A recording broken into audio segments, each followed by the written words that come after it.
My name is Noah Galloway. I'm retired as sergeant. I only did a short time in the military before getting injured and medically retired. I grew up in Birmingham, Alabama.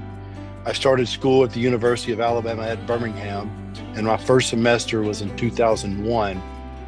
And 9/11, September 11th, I didn't have class that morning, so I got a phone call from a friend of mine to turn the TV on. And I watched everything that happened and went for a run and decided I was going in the military. I have an uncle I'm real close to that was a paratrooper in Vietnam. He always told me to go airborne infantry.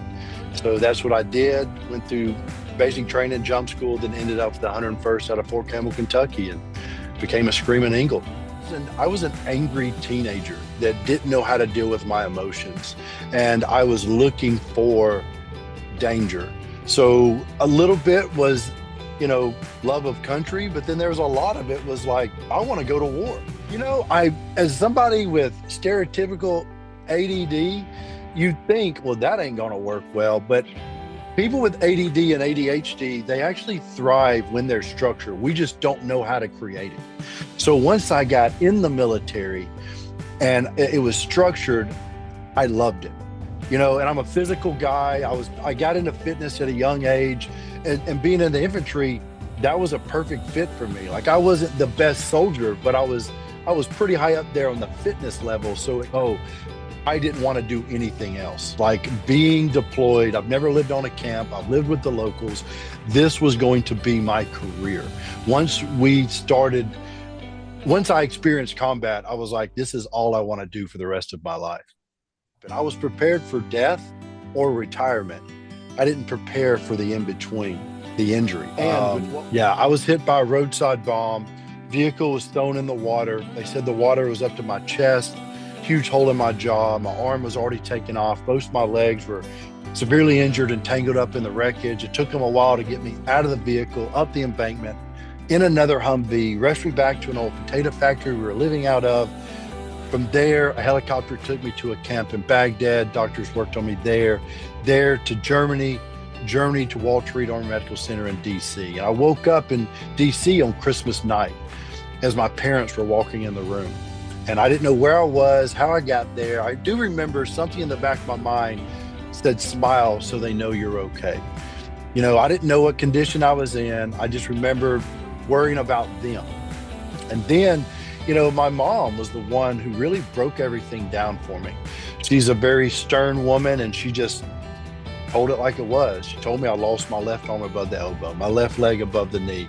My right leg was severely injured. There wasn't any movement in it. I had severe injuries to my right hand. And of course, my jaw was shattered, so my mouth was wired shut. I felt like nobody's going to want a guy missing an arm and a leg. I was in a very dark place. And what did I do?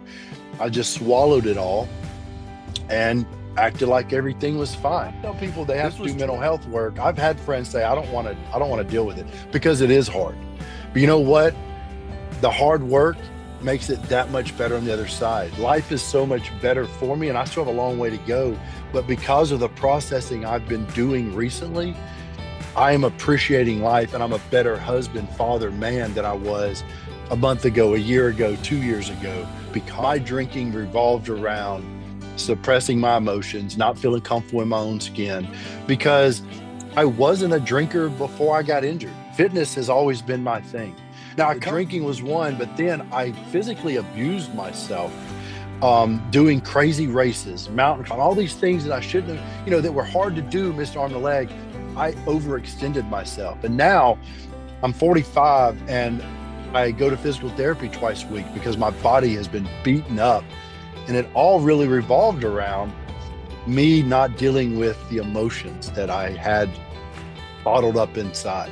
So addiction has different faces. And I didn't know how to deal with unconditional love. Did not know how to deal with it. And it terrified, it scared me, and I didn't want it around. I'm so grateful that I have it now, because I have this place that no matter what is going on in my life, I have this person that I can turn to and share with and be open and vulnerable with, and she's there for me. Friends of mine that reach out they are more encouraged to do things because they see the difference it's doing in me. So what I plan to do for the next year is to continue and even be more obvious in sharing my journey, the ups, the downs, and what my mental health journey is doing for me, and hope that it encourages others to do the same thing. I hope to just keep moving forward in my mental health journey. I'm about to take some courses on breath work and meditation. That's something that I mocked and made fun of for a long time until I realized, oh crap, this stuff works. Breath work, we breathe everything. How we breathe affects our entire body. Meditation, just slowing down. You know, we think of this world, this woo-woo stuff and think that's weird. No, look, it all comes from somewhere. When one veteran says to another, I've been where you are, and there is light at the end of the tunnel. And say, well, I've tried therapy, that doesn't work. Well, guess what? So did I. It didn't work for me either. You know why? Because I wasn't opening up yet. A therapist can't help you if you're not there doing the work. A therapist does not fix you. A therapist gives you tools to fix yourself. And that's intimidating, that can be scary, but that is reality.